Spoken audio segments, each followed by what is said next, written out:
अधिक मास किसे कहते हैं और ये कब आता है? माँ पार्वती ने भी यही पूछा था। एक दिन माँ पार्वती ने भोलेनाथ से पूछा, नाथ, ये अधिक मास क्या है? शिव मुस्कुराए और बोले, देवी, सृष्टि के कल्याण हेतु आपने बड़ा ही अच्छा प्रश्न किया है। आइए जानते हैं अधिक मास क्या है। देवी, एक ऐसा महीना जिसे पहले कोई नहीं अपनाता था। जब चंद्रवर्ष और सौरवर्ष में अंतर बढ़ जाता है तो उसे संतुलित करने के लिए एक अतिरिक्त महीना जोड़ा जाता है। यही अधिक मास है। तो माँ पार्वती बोली, अर्थात यह प्रकृति का संतुलन है। शिवजी बोले, हाँ देवी, और यही इसे विशेष बनाता है। यह महीना लगभग हर 32-33 महीनों में एक बार आता है, इसीलिए यह दुर्लभ है। इस वर्ष यह अधिक मास 17 मई से 15 जून तक रहेगा। इसे अधिक ज्येष्ठ मास कहा जाएगा। देवी, पहले इस महीने को मल मास कहा जाता था और लोग इसे महत्वहीन समझते थे क्योंकि इसका कोई स्वामी नहीं था। कोई देवता इसे स्वीकार नहीं करता था। तब वह मास दुखी होकर भगवान विष्णु की शरण में गया। तब भगवान विष्णु ने कहा, अब से तुम मेरे हो और तुम्हारा नाम होगा पुरुषोत्तम मास। तो माता बोली, जो अपमानित था, जिसे कोई नहीं अपनाता था, वही सबसे पवित्र बन गया। तो भगवान शिव बोले, यही तो भगवान की लीला है देवी। कोई भी बेसहारा नहीं है। भगवान की शरण में सबका उद्धार होता है।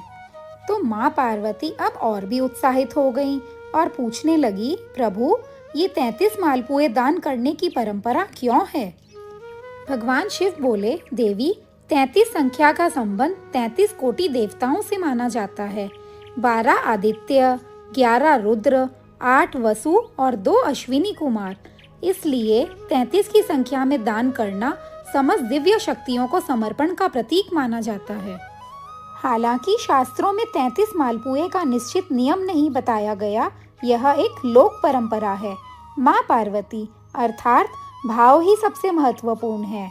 हाँ देवी, सच्ची श्रद्धा ही सबसे बड़ा दान है। इस मास में भगवान विष्णु की पूजा का बहुत महत्व है। ओम नमो भगवते वासुदेवाय का जाप करें। अपनी श्रद्धा अनुसार दान करें। हो सके तो एकादशी का व्रत रखें और भागवत कथा सुनें। इस मास में अधिकतर लोग विवाह, गृह प्रवेश जैसे मांगलिक कार्य टालते हैं क्योंकि यह समय भक्ति और आत्मशुद्धि के लिए माना जाता है। देवी, इस मास में वृंदावन और मथुरा का विशेष महत्व माना जाता है। विशेष रूप से भक्त यहाँ दर्शन के लिए जाते हैं। वहाँ हर पल भक्ति का अनुभव होता है। माँ पार्वती बोली, हे नाथ, यह सुनकर मन प्रसन्न हो गया। यह महीना सच में आत्मशुद्धि का अवसर है।